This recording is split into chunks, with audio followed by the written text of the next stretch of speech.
Okay, I think we're ready. Good morning, everyone, and welcome. I'm Brian Cooper, Associate Dean for Engagement and Innovation in the Florida International University Libraries. I currently serve as Principal Investigator along with David Dreisbach on a technology fee grant titled Vivo at FIU, a student and faculty scholarly networking and discovery platform. This is the basis to Scholars at FIU at scholars.fiu.edu. Today, I'll be serving as event moderator and introducing my colleague panelists, Chris Barnes from the University of Florida and David Dreisbach from FIU, right before they talk. And all three of us will speak for roughly 10 to 12 minutes each, after which we'll go into panel mode with a Q&A session. Now, I'd like to make a few generalizations related to the theme of our talk and say that the breadth of data curation can easily be seen in Wikipedia's main defining points. These range from the act of organizing and integrating data to assuring data accuracy and validation to the more creative aspect of curating data with a goal of adding value. Zooming out on the full definition, you can see it is not simple. It is an alphabet soup of sorts, meaning that data curation means different things to different people. And at Scholars at FIU, we're not dealing with very large data sets, although the data we curate could, in the future, be used for institutional analytics and reporting. Instead, at this point, we're focusing on data sets that are important because they are immediately useful to and about our local community. And we believe the data also is useful to the external community that needs to know more about what FIU does and its impact locally, nationally, and internationally. At the same time, we're focusing on creating more value by selecting and combining previously unlinked information. In some cases, data that might never have been organized alongside other related FIU data sets before. These new juxtapositions are where the adding value mission of curation comes in.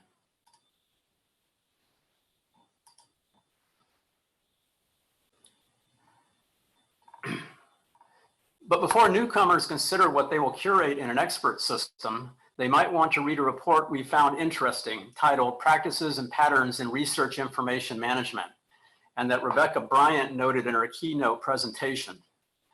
Selecto CLC survey information, as presented in this slide, details profile types you can consider in your expert's profiling system.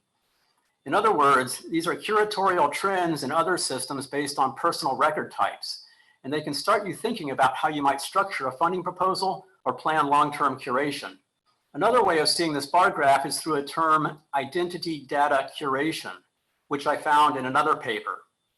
And when it comes to curating citations related to activities of faculty, postdocs, librarians, grad students, etc., eventually getting these different groups involved in the identity data curation process can be important to project success. And I'll touch upon that at the end of this presentation.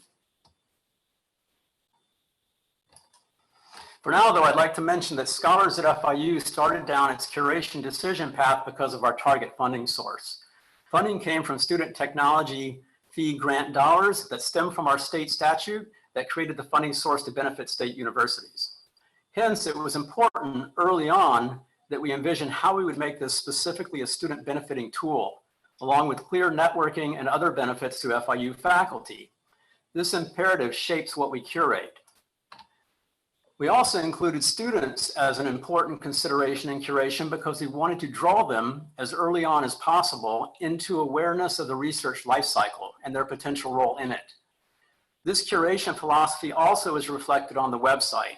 In the central question beneath the dialog box, you can see data curation for us includes seeing Scholars at FIU as an important future resource for students making decisions about their own budding research interest and who they might want to be mentored by. I'll now give you a small example of how we went about curating something students would find valuable. In this case, we thought syllabi attached to faculty records and Scholars at FIU would be of benefit. But how do we know students value this?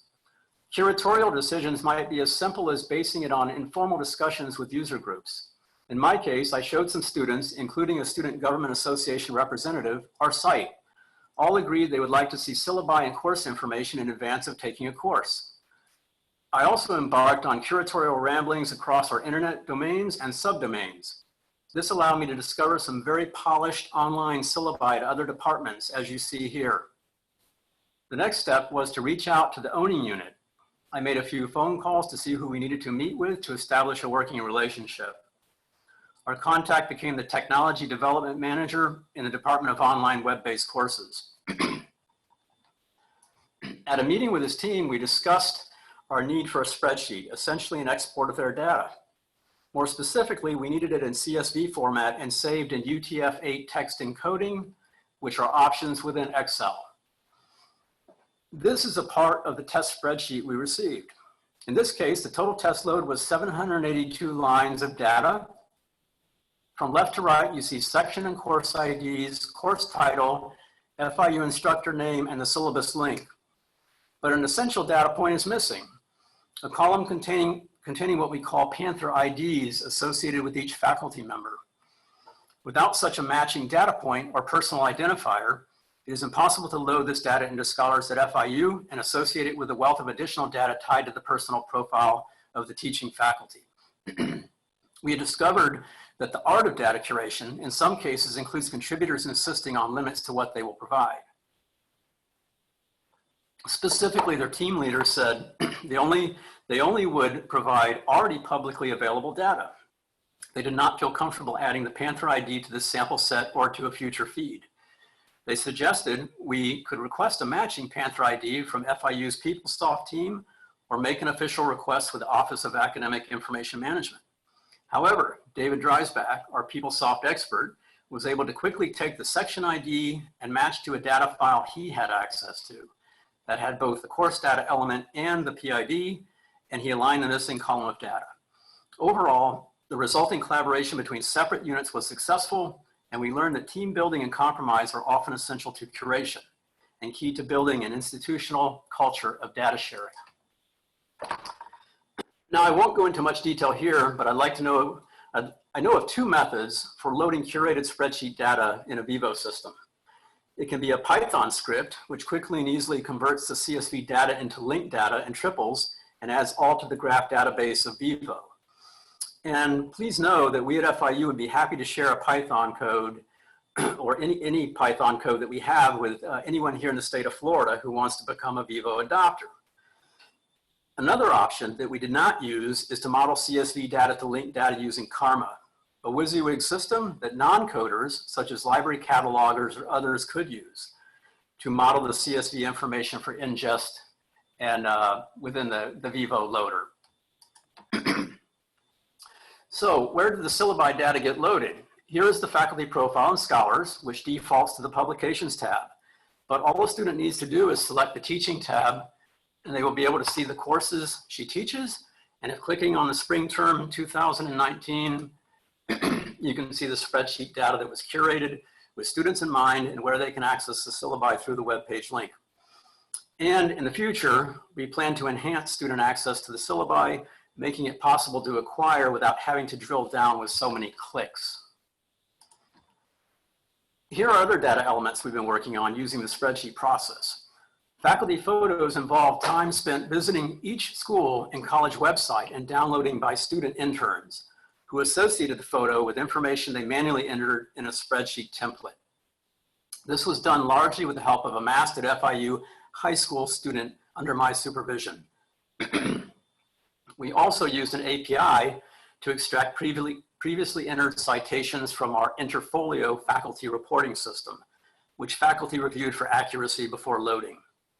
And we have started loading faculty service on doctoral dissertation and master's thesis committees, which is very important for documenting faculty that have a track record of mentoring students in various subjects, and hence who the students might want to contact. Last, I'll now touch upon what could be called macro curation, with a larger scale focus on what was integral to our becoming very happy customers of Clarivate Analytics and their Web of Science and Insights data products. This focus on providing the largest and best citation sources for our community also resulted in important agreements with Elsevier for access to Scopus citation data, as well as a contract with Digital Science for symplectic elements that will provide a user interface for faculty to get involved in citation validation and curation. Before those decisions, however, I performed some simple analysis of citation delivery capabilities of Clarivate and Elsevier with the help of both companies. We focused on 25 select FIU faculty, which each company was gracious enough to provide matched citations for. The very rough analysis touched upon varying fields from different colleges, schools, and departments, and some of our preeminent and emerging preeminent programs. What we confirmed was there was no single citation data source for all of our faculty. Now, this really is not surprising, but it gave us the confidence to move forward on our plans. The study also helped confirm that for us to provide the best curatorial work, FIU faculty would at some point need to be involved in choosing and validating their citation data from different sources. And that to make curation life easier and more complete, we would want to partner with both Clarivate and Elsevier. Our brief analysis also helped us know that starting our collaboration with Clarivate Analytics would provide a scholar's database of immediate value. And these are data fields we were able to license and that go beyond the basic fields in the Web of Science Lite version API. The red citation data points are from the free version. The black and red together come from our paid license. In short, you would want to start your own data conversations with both Clarivate and Elsevier if you end up adopting Vivo and want to model it in a similar fashion to FIU. We also licensed additional Clarivate data fields through a match retrieval service, whereby they took a list of all of our current faculty and provided both fully disambiguated citations and citations that would require subsequent validation. In this case, the red data fields come from Insights, Clarivate's analytics tool that helps universities benchmark themselves to better compete in, for example, US News and World Report rankings. The Clarivate licensing also allowed us to later express the Insights data fields for hot topic papers and FIU publications reflecting international collaboration. All appear in a feed at our website, which is updated regularly as our faculty produce roughly 50 new citations on a weekly basis that get indexed in Web of Science.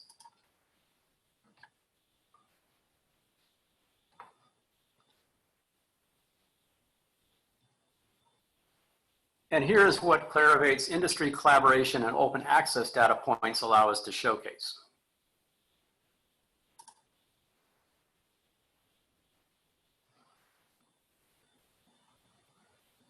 So to wrap things up, here is another slide with information from the OCLC report, and where I'd like to state that Scholars at FIU is, in this context, clearly a hybrid model, borrowing from multiple sources identified in this RIM system questionnaire. It reflects how we have strengthened our curatorial power by licensing both symplectic elements, Clarivate Analytics, and Elsevier strengths versus picking any one company alone. Furthermore, our hybrid model has been very cost-effective for us, while providing so our faculty or their proxies can help curate citation data to our open source Vivo platform.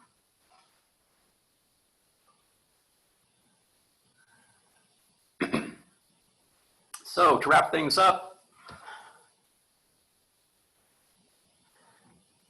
I'll end with a final comment on the previously mentioned concept of identity data curation, and what I think is a great quote from this article that you can read for yourself at the bottom. One of the authors, Dongjun Lee, hails from Texas A&M, a Vivo university that has been one of the most successful, in my opinion, in developing a hybrid Vivo model like we aspire to at FIU. Texas A&M's success is largely based on their achieving a supermajority of faculty becoming involved in curating activities within their expert system. And next week, we'll share more about our, actually it's 2 weeks from today, I'm sorry, we'll share more about our effort to follow their hybrid model as well as that of Duke universities when David and I present more specifically on the topic of stakeholders. And now let me stop sharing my screen for Chris. And then I will introduce Chris.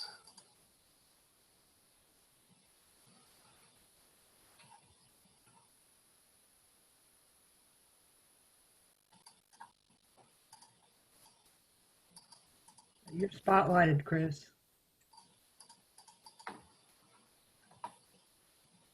Hey, everybody. Okay, Chris, let me introduce you. Christopher Barnes is Director of the Clinical and Translational Science Informatics and Technology in the Clinical and Translational Science Institute at the University of Florida. His interests include data science, physics, math, informatics, and the semantic web. He has served as co-investigator on a Florida Department of Health's Ed and Ethel Moore Alzheimer's Disease Research Program grant. And he is the creator of a computerized algorithmic approach to consensus diagnosis for Alzheimer's disease, and is currently working on a diagnostic tool for clinicians working with patients in the critical years before the full onset of AD and dementia. Christopher codes in Python to better model disease progression, including psychiatric conditions such as sleep disturbance and depression. Last but far from least, Christopher served on the development team for the grant Vivo, establishing a national network of scientists, and he created large-scale data ingest tools, maintain the open source community, and encourage public adoption and participation. Christopher, it's all yours. Thank you, Brian. Oh my gosh. I'm sorry I made you read all that. Hey, good morning, everybody. My name is Chris Barnes. I'm going to talk a little bit about data management and the art, science, or magic that is moving data around in research information systems. So who am I? Well, I've spent about the last 20 years of my life doing data management and biomedical informatics. I've been at University of Florida since 2003. From 2009 to 2011, I was one of the national development leads for the National Institutes of Health funded Vivo grant. I worked on data management tools, data ingest tools, data curation tools, and I was also one of the open source community leads. From 2012 to 2016, I was the International Working Group Chair for the Vivo Apps and Tools Working Group, and I've been the Vivo project lead since 2010 at the University of Florida. So let me give you some quick facts about our UF Vivo. We basically have a production system. These aren't exactly any stellar numbers here. They're pretty plain Jane servers, 4 CPUs, 16 gigs of RAM. So it's not a huge resource. It's nothing like giant high performance computing or artificial intelligence. But with those systems, we're able to catalog about 182,000 articles, 336,000 individual people, and about 26,000 different grants. So we use several different processes and tools to import data into our Vivo. We also run a help desk. In the past year, we've managed 359 individual requests. 90% of these are curating CVs by hand. One of the things that we found is that one of the ways to get faculty engagement is by helping them bootstrap their profiles. So it's easier for them to work on a profile that's already got some information in it than it is for them to start from scratch. We also have internal sources. The university has different warehouses of grant person and student information. We have open source tools that we share that are also Python based or JavaScript based. We've created a Vivo researcher index at the University of Florida that helps find all the different identifiers across all the different systems so that we can match them to their Vivo identifiers to help disambiguation. These include ORCID ID, UFID, which is an internal identifier, their Vivo profile ID, and things like their email. Some external sources we use are PubMed, Web of Science. We've created our own data checking tools because one of the things after a long period of time you start to realize is that data quality and quality assurance is something important. We have several professors that have almost identical names, and so sometimes they get their articles mismatched and there's some data curation that needs to be done. So we have automated tools that go through and check profiles and kind of sift through the profiles and give us kind of warnings so that we can go in and check. We look for things like duplicate emails, articles, ISSNs, organizations. We also monitor things like privacy flags and other things from the different information systems to make sure that none of the information that's being posted by any of the surrogates or any of the individuals is restricted. We also use the CTSA generated Clinical and Translational Science Award generated tool from Harvard called Harvard Catalyst Profile Disambiguation Engine. It's a web-based service that's available for free to everyone that primarily disambiguates PubMed articles, so articles related to biomedical sciences. It has PubMed and Medline data.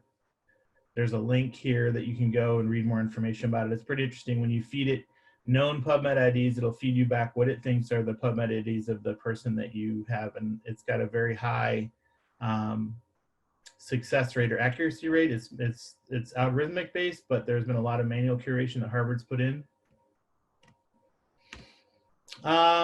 We've used Vivo for several other projects at the University of Florida, not just Vivo itself, but there are large consortium grants that we help manage. So for example, one of the ones that we do relates to the nationwide group in metabolomics, which is a type of science related to looking at metabolites, which are small molecules. And that community of people, we manage them in Vivo, so they can manage and organize themselves around their specific topic.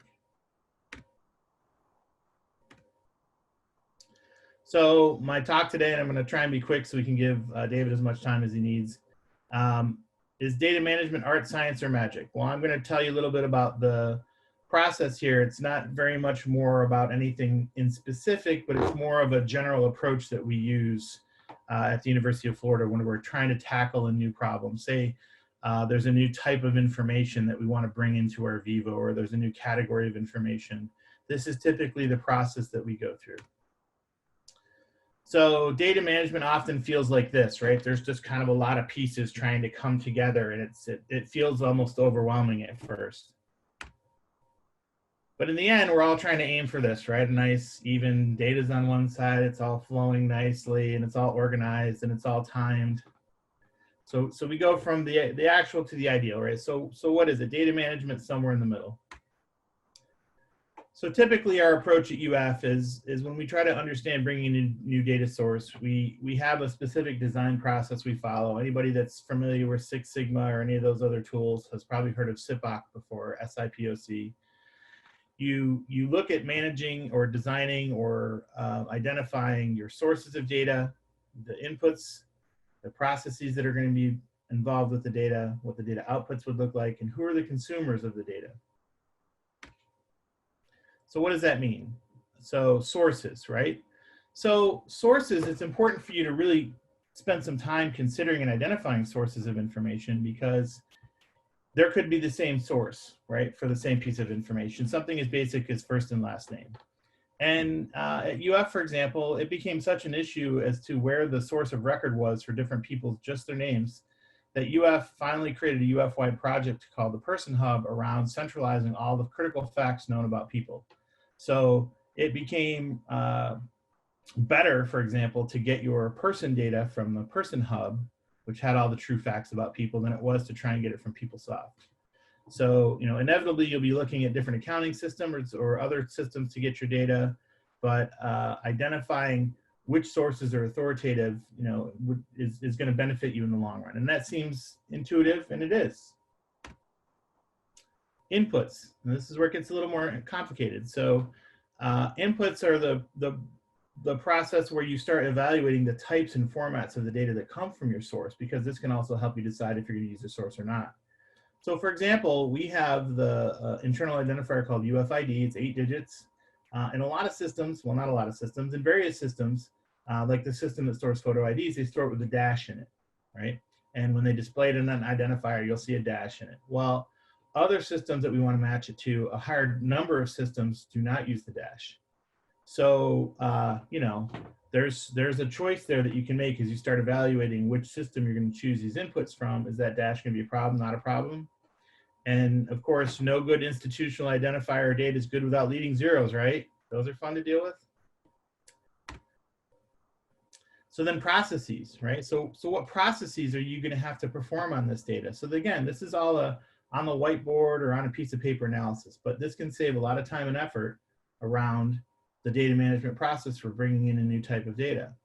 So for example, at UF, we made a decision consciously, and we documented it, and what were the rules behind it, to strip out the dash in the source system where we'd be obtaining UFID. And we did that based on an analysis that it would be easier to strip the dash out of 2 or 3 systems than it would be to add the dash back in to the 9, 10, 11, or 12 other systems that did not have a dash in UF identifier.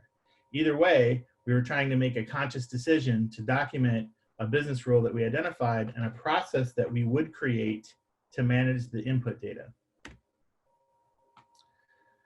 Outputs, right? So what are the outputs of this data? So after we take the UFID, what are we going to do with it, right? Or in this example, we get data from a US system about the person, and it has something like AST professor. Now that's good enough for the accounting system, it's good enough for reports, but we want our data well formatted. We want the word assistant professor to display on our Vivo screen, and we want assistant to professor to display on any kind of output that we may give, or if we pass our data to another directory, we want it to say assistant professor. So this decision to have this output formatted like this helped drive previous steps. So we had a process that we created specifically to map ast.prof to assistant professor and remap that transform in the processes. So again, the output, just some thought ahead of time, helped us drive the decision on which process we would create to transform that data properly. Consumers, again, so it's almost like sometimes we work this process backwards as well. So one of our consumers of our data from Vivo. Sorry, Chris. Sure. You keep saying the same slide. Was that intentional? The data management, our approach at UF? Do you see consumers down at the bottom in bold? Oh, okay. Yeah, I'm sorry. I see it. All right. It sounded like you were, sorry, apologize. That's okay. So I try to be, so outputs, processes, they get bolder every time. I'm just keep adding to the, does that make sense? Yes. Sorry, I apologize. Nope, I was trying to go sequentially down the SIPOC.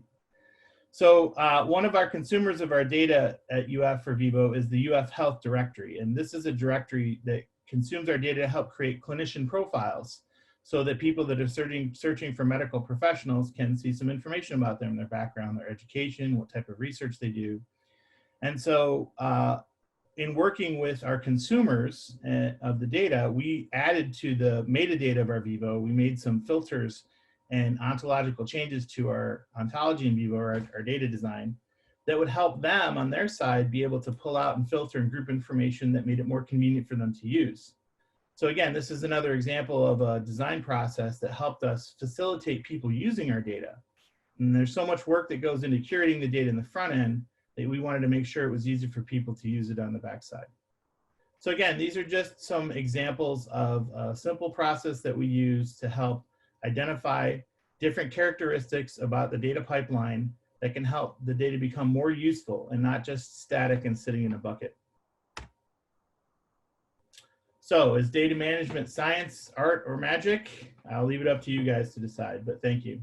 And I just want to give some thanks to my Vivo team at UF. They're fantastic, and our work is supported in part by the UF FSU CTSA grant. Here's the grant numbers funded by the National Institutes of Health. Thank you very much, Brian. Thank you, Chris. And I'll now introduce David Dreisbach.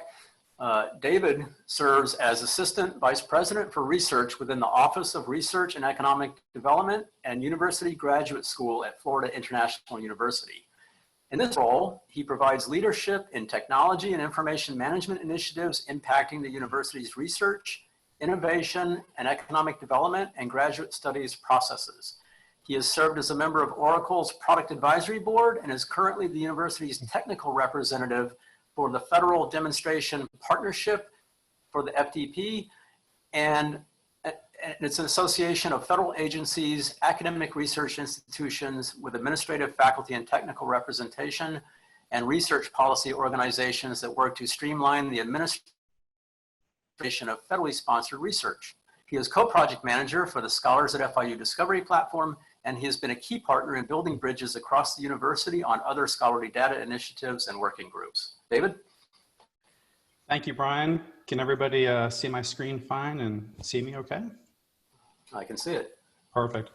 So thank you, Brian, for the introduction, and I want to thank everybody for attending today. As Brian mentioned, my name is David Dreisbach, and I work within the Office of Research and Economic Development in the Graduate School as well with FIU, and Brian and I have been working very closely together over the last 4 or 5 years on the Scholars at FIU project that together we'll present more about on June 9th. But when we were talking about preparing for this presentation, we thought it would be good to actually do 2 separate presentations because he's coming from the library and I'm coming from the research office, and see for you all the different perspectives that can exist within one institution and the similarities and so forth in our journey together through this project. For my own self, I came to FIU working more with ERP systems, PeopleSoft, as Brian mentioned earlier, And then my role transitioned more over to be a little bit broader within the research office to talk about, focus on implementing different technologies and different types of reports for research and graduate studies. So, you know, there's definitely a big difference in perspective between just a PeopleSoft perspective and then a research perspective, especially when you talk about reporting on metrics, surveys, all of the preeminent metrics and so forth that we have at the institution. But I have to say though, working on this project with Brian the last couple of years, if you're looking to increase your perspective, this type of project will definitely help you do that across all of scholarly output. So that being said, as some of the previous presenters talked about, what is data curation? You know, from my perspective, I also looked at different sites to see what definitions were out there. The one to me, just to simplify it, is the one that resonated to me the most, is the management of data to make it useful for discovery and analysis.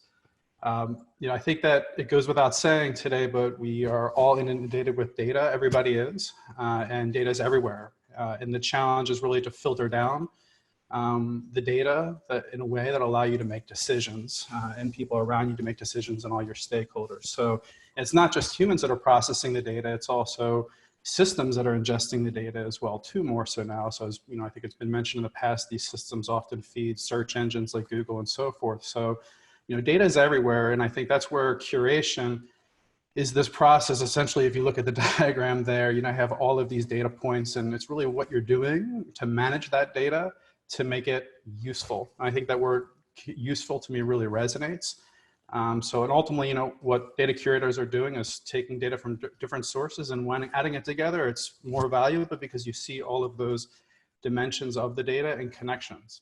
So, you know, and I think from a practical standpoint, you know, why you should care about data curation. If you're on this webinar thinking about an expertise system or trying to navigate where you are, I would argue it's the most critical component of a successful enterprise system, expertise system. And I think for that reason, we have our own session of it focused on this topic today. I mean, there are many different technologies that are out there and many different platforms and data sources and options that you may decide to look at. But, you know, when it comes down to it, I think the success that you're going to have in your system will best be dependent upon the data that you're able to ingest in it and maybe repurpose it out. So I put in here an example. I think maybe you all have some experience at your own institution trying to navigate this topic. For us, it's, you know, it's been a couple years. I think we've been able to make some progress forward here. But if you look at the screenshot on the left-hand side, this was a previous attempt to populate a profile system.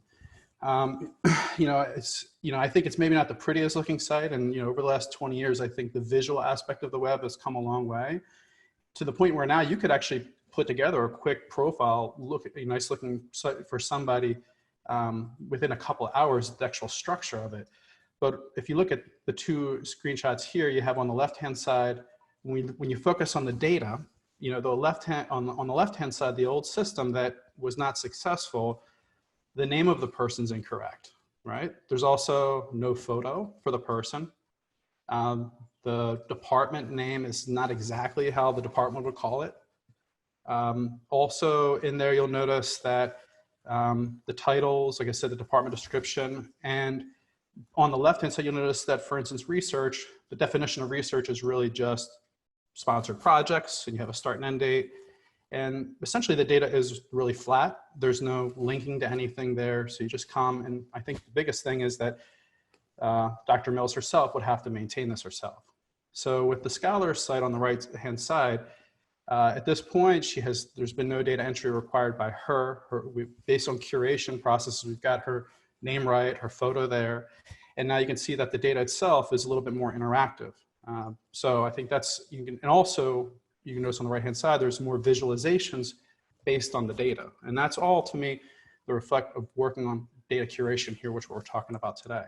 So, you know, in thinking of what is useful data, I did a little brainstorm and was thinking, I'm sure you could think of some other things here, but for me, the data has to be understandable for your customers.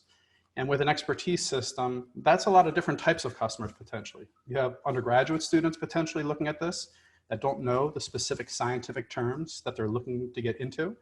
But you could have an early career investigator that comes to the site that's looking for a very specific expert in a particular topic that they can partner with. You may also have a marketing person that's trying to find a legitimate expert on something, and is also trying to engage the system to get the information out pretty quickly. So the point is that it's very important that the data is understandable for different perspectives. I also put complete. I think as we saw on the previous diagram, the previous slide, you could have grant data, but if you only have the project title, there's a lot more value from a searchability standpoint if you can get in the abstract, if you can maybe link with a sponsor and capture the relationships of sponsors to that, capture project team members. That's where you start talking about the completeness of data. The cleanliness of data, I think, goes without saying. Avoiding typos and things that are going to reflect poorly and give a negative impression. The data you want to be clean. You want to also be linkable, ideally, and shareable. I mean, imagine how successful Wikipedia would be if you didn't have all the links back and forth. It would be essentially like an Encyclopedia Britannica where you just go page by page. And that's ultimately something you have to ask yourself as you're looking at the data in the system. How linkable is it? Also, how disambiguated is it? Do you have duplicates in the data? How timely is it? Is the data new? Hasn't been updated in a year? And also, importantly, compliant. You have to be aware of any risk potentially of someone putting information out there that may not be accurate. But I think most important is the word burdenless in this topic here. If you're going to ask faculty to manage all of their data on their own and you don't think through it with a data curation mindset beforehand, then it's not going to be ultimately successful. So when you're trying to figure out how to tackle this all, there's a lot of potential avenues you could go and data elements you could focus on. This diagram here just gives you an idea of, at FIU, kind of the big picture of some of the data elements that we've been curating.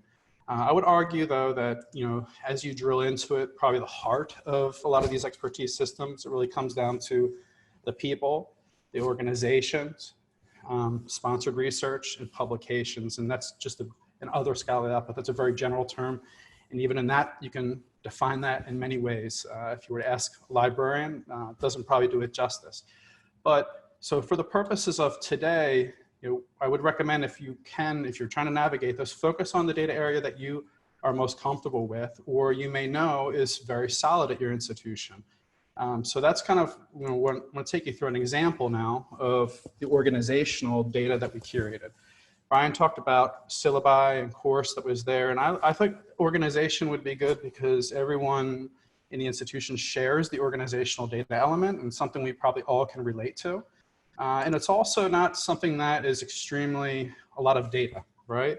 But it is something that can give a good example of how to curate data as you go through this. So in this case, you're looking at the end result at Scholars at FIU, where we have one of our preeminent programs, the Center for Children and Families.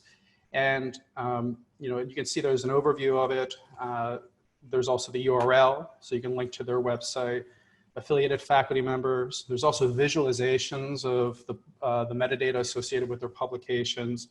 And there's links to other areas of the organization, like the college that center rolls up into. So that's the end result, right? So the question is, how do you try to get something to that point when you're maybe working in one particular area of an institution? This also shows that we classify organizations in different types as well, too. So we had to think a lot about what are the types of organizations at FIU. But before we really got into pulling data and analyzing things, I think it was important for us to kind of come up with the basic requirements. And this is your inputs, essentially, as Chris was mentioning earlier. Ideally, we would love to have a unique identifier for an organization because we want to be able to link it, as I mentioned earlier. We want to have a clean name, an acronym, a URL would be nice. I guess I have two organization URLs there, an overview. Key fields at the profile level associated with organization that I mentioned earlier, organization type. So that kind of was the model that we had in mind in terms of what we wanted, right? So then with my perspective coming from PeopleSoft, I knew that we had unique identifiers for organizations that go back to 2004. So we pulled data initially from PeopleSoft. We looked at over 7,000 records. At that time, only about 360 were active, but if research had been done 2 years ago in an area that's no longer active, maybe you need to look at the inactive stuff.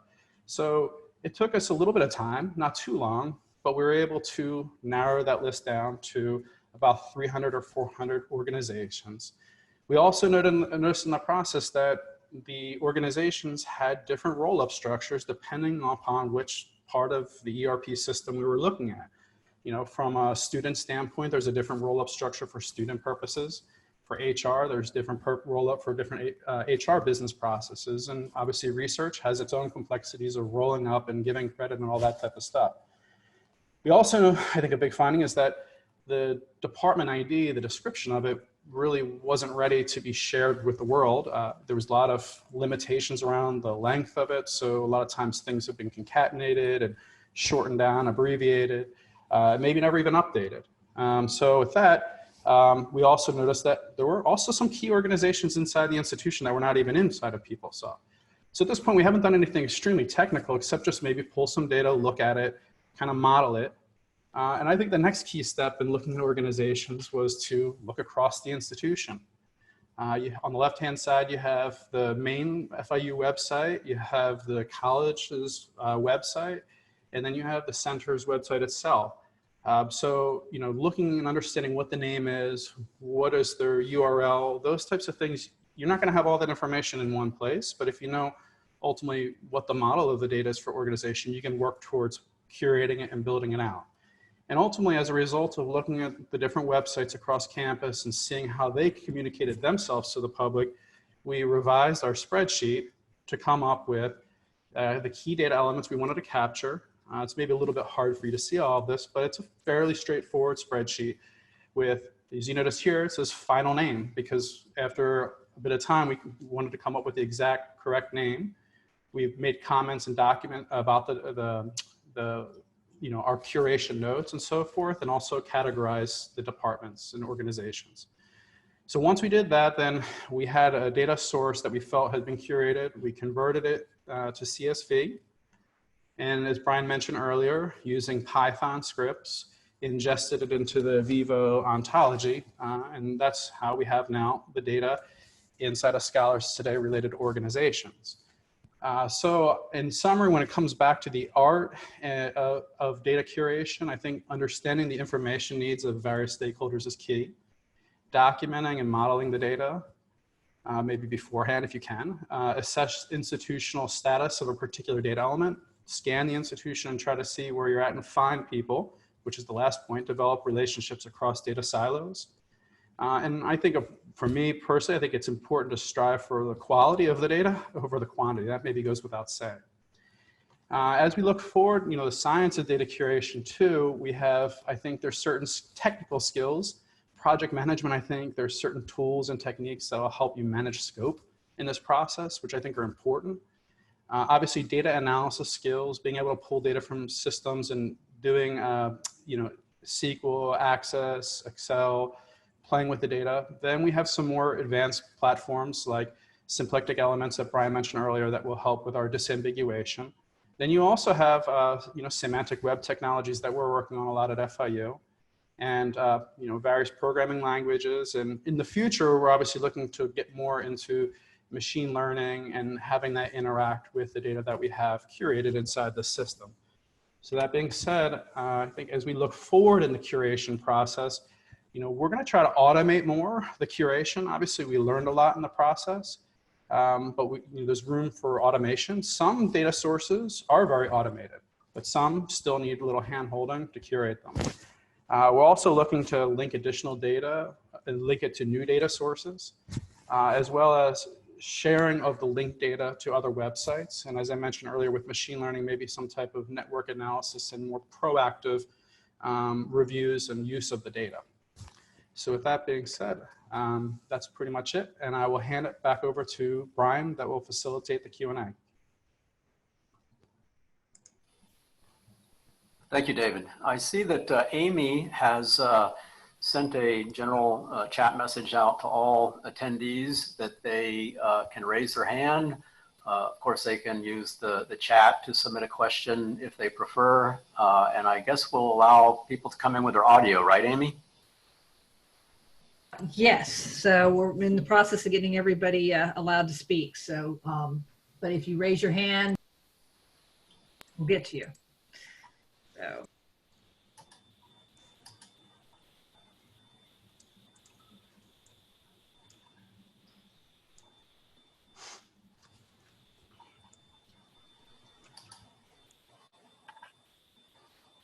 Thanks everybody for coming to hear us speak today. Yes, thank you. I've got a few questions I could ask if there are none from the audience, but maybe we can give them a few more seconds. Hi, this is Cesar. I have a question for you. Sure, go ahead. How do you go about updating, for instance, organization information? Because it's a different thing just to upload them from a different system, and other thing just to update it. Do you have any processes for that? I think David and Chris will probably want to take that. So I can maybe start with it because since I just recently spoke about it, I mean, we have relationships with the other areas of the organization that are involved when the organization may change. So that may be our academic affairs office, our central office, division of finance, and obviously within the research office, we already have processes in place to capture when the organization is changing for other systems. So, we do have to re-ingest data into Scholars in that case. It's not fully automated right now, but frankly, the organization doesn't change so dramatically that it's an issue for us at this moment. So we have a twice yearly process where we go through and we do an analysis on our PeopleSoft data to look for any kind of departmental name changes. But for the most part, our organization, which is one of the most difficult things to put into any one of the systems, is hand curated. So for example, maybe 5 years ago, our College of Fine Arts changed its name and we had to go in and manually curate that.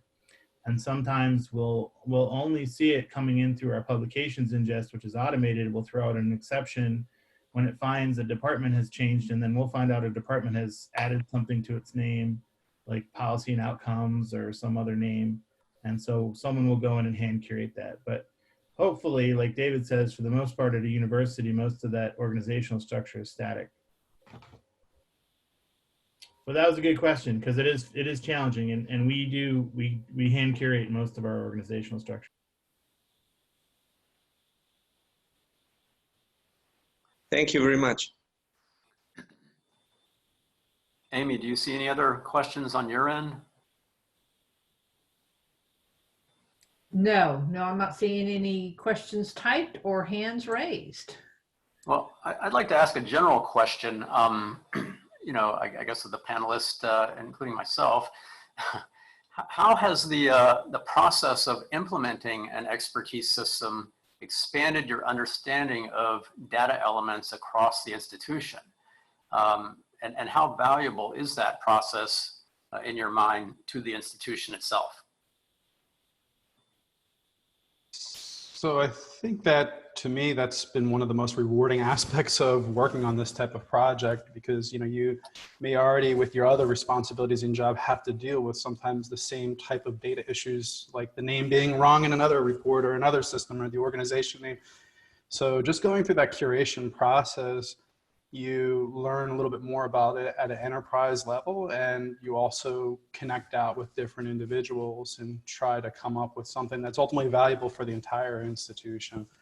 So I think that, my perspective, like I mentioned initially, has grown tremendously by having a partner like yourself in the library. When we get into the detailed questions around publication data, that type of no one's not going to know all of the perspectives about each data element. So I think that's critical. And I think that's been, like I said, rewarding. I think that prior to using Vivo, I thought I had a good understanding of the interconnections and interrelationships of information.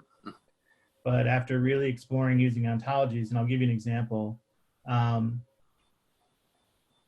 So using ontologies, we've been able to traverse and go up and down trees to find associations of things that we might not have been able to find before. For example, when someone wanted to know what kind of diabetes research was going on at the University of Florida, typically they would have gone and done kind of keyword searches through publications or grants looking for things that are kind of related to diabetes. But we happen to have a very well-funded and world-renowned islet cell research program. And I didn't know what an islet cell was, but the islet cell's in the pancreas. And the pancreas research they were doing was related on how to regenerate islet cells so that you could help a pancreas survive because of diabetes.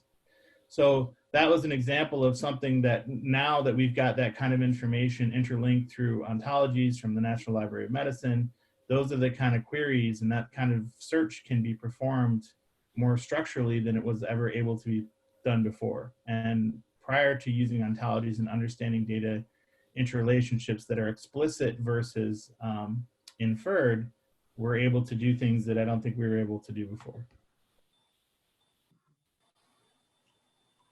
Maybe I have a question for you all as well too. I mean, how important do you think it is that the data structure is customizable for an expertise system?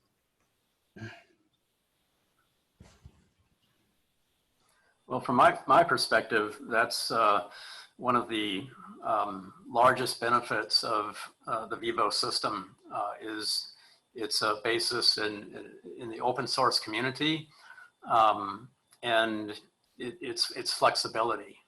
So I think it's very important. I can tell you in years past when I was deploying let's say a library system 15, 20 years ago, there were ultimately things that the university community or the libraries would have wanted done within that system, and oftentimes you just could not do it. So at this point with Vivo, we've been able to basically imagine things and ultimately know that it can be done. There's literally nothing that we could not ingest or model into this system if we have a mind to do it. So I think it's very valuable, especially if you're looking for funding sources and the need to bring in more stakeholders or unique stakeholders to get that funding source. If you've got a flexible system, that really can accomplish a lot in terms, I think, also of your overall sustainability in the long term. So I believe it's one of the most important elements of a system in this era of constrained budgets.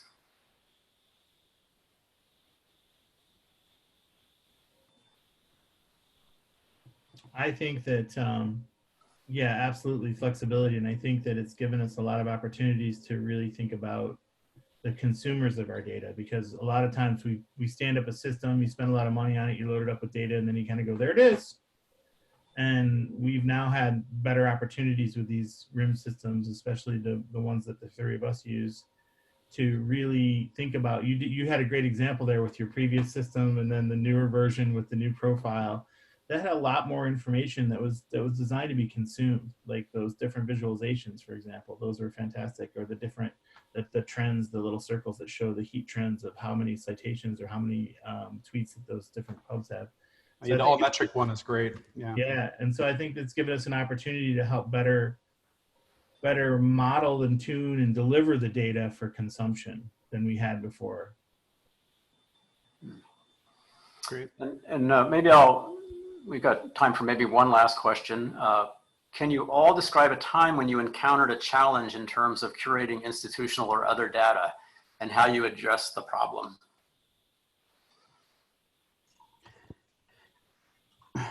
I think that every single data element is going to have its own unique story. And I think that you're going to have some challenges or considerations, but just putting some of the things we talked about today in practice in terms of reaching out to the right people, looking at the stakeholders, I think that's it's a recipe to address anything. I mean, managing expectations and documenting the data is also critical as well too, because you're not going to have all the data perfect for everybody right away. So I think that's an important point as well, managing expectations.